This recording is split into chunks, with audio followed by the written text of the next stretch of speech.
እናንተ እውነተኛ ፍቅር ግን እውነቴን ለመናገር ማለት ነው መቼም ቢሆን አይጠፋም። እውነተኛ ፍቅር ካለ ቤትም ብላችሁ ቤት ትገናኛላችሁ። እውነተኛ ፍቅር ኃይሉ ላይ አየሁ ዛሬ ማለት ነው። እውነቴን ነው የምላችሁ። እንግዲህ ትናንትና ናቲ መጣሁ ከአሜሪካ ወደ ኢትዮጵያ ገባሁ ሲል እኔ አላመንኩም፣ ማመን አቅቶኝ ነበረ ማለት ነው። ነገር ግን ዛሬ ደግሞ እንግዲህ ሄሉን ናቲም ተገናኝተዋል ማለት ነው። እጅግ በጣም ደስ በሚል ሁኔታ ማለት ነው። ሄሉ ግን ማመን አልቻለችም እንግዲህ ናቲ መጥቻለሁ ሲል እኔ በራሱ አላመንኩም ማለት ነው። እና ሄሉ እንግዲህ ዛሬ ስታየው እጅግ በጣም ደንግጣለች፣ ራሷን ስታለች። የእውነቴን ነው የምላችሁ፣ በጣም ነው ያሳዘነችኝ። ምን ያህል ሄሉ ለናቲ ቦታ እንዳላት እናውቃለን ሁላችንም። ሄሉ በጣም የምትወደው ናቲን እና ናቲ ከሄደ በኋላ እንኳን ራሱ አብራቸው ከሆነቻቸው ሰዎች ጋር ምንም አይነት ደስተኝነት እንዳልታየባት ሁላችንም የምናውቀው ሀቅ ነው ማለት ነው። ሄሉ በጣም ጨዋ፣ በጣም ጥሩ ልጅ፣ በጣም ተጫዋች ሳቂታ ነች እና ናቲና እሷ ከተለያዩ ጀምሮ እጅግ በጣም እየጫጫች በቃ የሆነ እንጃ ብዙ ነገሯ ብቻ ውስብስብ ነበር ያለባት እና ዛሬ ግን እጅግ በጣም ደስ ብሏታል። የእውነቴን ነው የምላችሁ። አንዳንዴ ፍቅር ማለት ኃያል ነው። ፍቅር በጣም ከባድ ነው። እውነተኛ ፍቅር በጣም ከባድ ነው እና ሄሉ በጣም ለናቲ ቦታ እንዳላት ከምርም ሁላችንም እናውቃለን።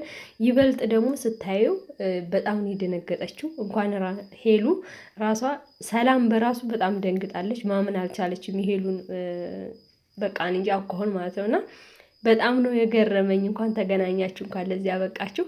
ናቲም ደግሞ እንኳንም በሰላም ወደ ሀገርህ መጣህ፣ ብቻ ዋናው ነገር መምጣትህ ነው። የሄሉና የናቲ ፍቅር እጅግ በጣም ደስ የሚል ነበረ። ሳናስበው ነው እንግዲህ ናቲ በድንገት ጥፍት ብሎ በዛው ብቅ ያለው አንዳንድ ጊዜ ማለት ነው እና ብቻ ስለመጣ ከሄሉም ጋር ደግሞ ዳግመኛ ስለተገናኛችሁ እግዚአብሔር ይመስገን። እግዚአብሔር ምንም የሚሳነው ነገር የለም። ሄሉ በጣም ነው ያስለቀሰችኝ። እውነቴን ነው የምላችሁ፣ በጣም ነው ያስለቀሰችኝ። በጣም ነው የተሰማኝ ማለት ምን ያህል ለሱ ቦታ እንዳላት እሱም ይወዳታል። ግን ያው አንዳንድ ጊዜ እንጀራ ጉዳይ ስለሆነ ያ እንጀራ ደግሞ ከባድ ነው።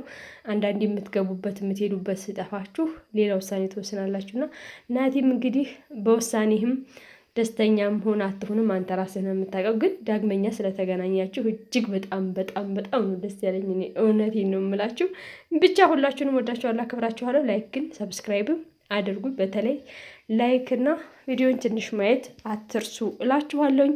ወዳችኋለሁ፣ አክብራችኋለሁ። መልካም ጊዜ ይሁንላችሁ። ሄሉዬና ናቲም መልካም የፍቅር ጊዜ ይሆንላችሁ ብያለሁ።